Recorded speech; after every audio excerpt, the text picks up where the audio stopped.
Welcome to In the Huddle with John Ritchie. I'm Sam Stafford. Let's get right into it. John, the Birds have another primetime game tonight against Washington. But before we get into that, I have to know Carson Wentz, your favorite guy ever, is out with a thumb injury, but the teams look pretty decent with Taylor Heineke, his backup in there.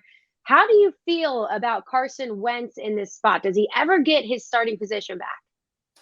No, I don't think that team. I don't think anyone on the Commanders thinks that the team has a better chance to win with Carson in there. If you think back to Week 3 against the Eagles, Carson was holding the ball, doing what we've all watched him do many times, which is pocket blindness and trying to take too big a bite, holding the ball, taking ear hole shots. He was sacked 9 times by our D line, which to that point hadn't had a whole lot of success getting quarterbacks on the ground. Carson Wentz is a reactionary quarterback, whereas Taylor Heineke is an anticipatory quarterback. So Taylor Heineke it looks as though he has a better idea of what a defense is trying to do and what to expect and where he's going to go with the ball before the ball is snapped. Whereas Carson Wentz, it feels like he has to see it and then react to it. And really, it looks like he's reacting more slowly than we've ever seen in his career. I cannot imagine he wins that job back. The Washington Commanders are a better team without him. Do you think Carson ever gets a starting position again? I think what that will require, what my gut says no, because it would require him to humble himself and take coaching. And I remember so many press conferences here in Philadelphia where Carson Wentz said, I'm not going to change who I am. I'm just going to keep doing what I'm doing. And this is the quarterback you've got. Well, that quarterback at this point is an inept example of what a quarterback should be. And unless he humbles himself and takes coaching and learns to do it the way Taylor Heineke is doing it, which is just smarter football, I think he's going to find himself out of the league. That's a great point. I mean, look at Jalen Hurts and how much coaching he took to get to this point, and thank God he was able to take that coaching. But the Commanders also, before we get into the game, they have a whole nother situation going on where Dan Snyder, the owner, is supposedly selling the team. What's your thoughts on that? He has proven consistently for a long time now that he is a disaster of an owner.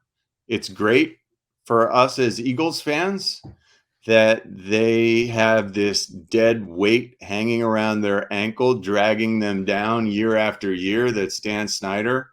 I think it's great for just the NFL and for general like positivity's sake and like what is right and true in the world that he would be forced to sell.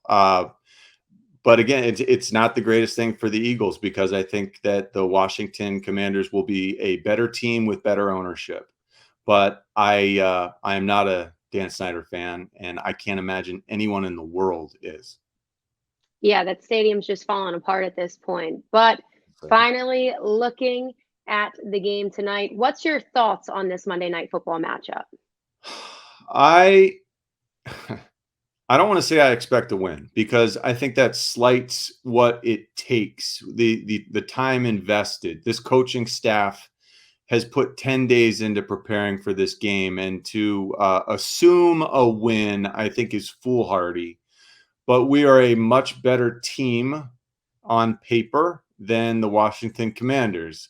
I expect that they'll do new things to try to stop our offense. No one has had success at stopping Jalen Hurts and company, and they will come at it from a different direction. You know, Ron Rivera, who was the Eagles linebacker coach when I played here, He's a smart guy. He's a tough guy. I think he's going to make it a point to try to hit Jalen Hurts as much as possible tonight. I haven't seen teams follow through on doing that, where you just take shots on Jalen Hurts when he is in the mesh, the ride and decide stuff that goes with the RPO. A defense can say, hey, we thought he was a runner, so we took a shot, and they won't necessarily be penalized. There's some gray area there that I think defenses are going to have to start taking advantage of, because they have to do something to slow Jalen Hurts down. He has been impeccable. And right now, I kind of feel like the only thing you can do is try to put a good licking on him and hope that slows him a little bit. I think that the Washington offense, as I said, is under better command with Taylor Heineke in there, and he's going to take what's there rather than try to hold it and push downfield farther, take extra time. You're going to see a lot of underneath stuff. He's accurate.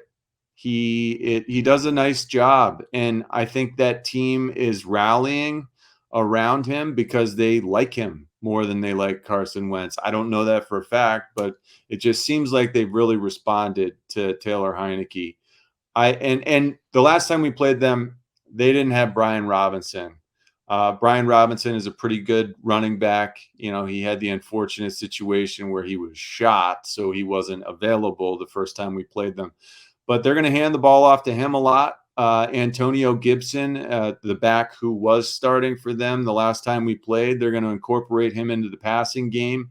And even a guy like Curtis Samuel, who is a dynamic playmaker, they're going to hand the ball off to him too.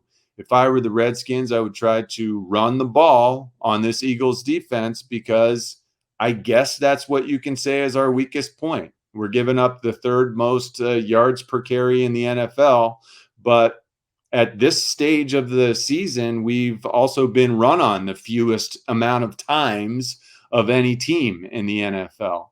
So because we get ahead, because we are so good, teams can't devote themselves to the running game. I worry that this Commanders team can keep it close and lean on the run game a little bit to aid their cause. But I think we're winning tonight. Okay, so you think we're winning. If you had to give a score, what would you say? Just so that we Jeez. get a thought on what you're Yeah. thinking. The line, I think, is sitting at 11 points. I don't think it's going to be that big. I'm going to say we score 27, they score 22. I like it. I like it. Okay, so that's all we have for In the Huddle with John Ritchie to close out week 10 of the NFL season. Make sure that you listen to John every Monday through Friday from 10 to 2 on 94.1 WIP. And go download the Bet Parks app and follow us on all our social medias. We'll huddle again later this week.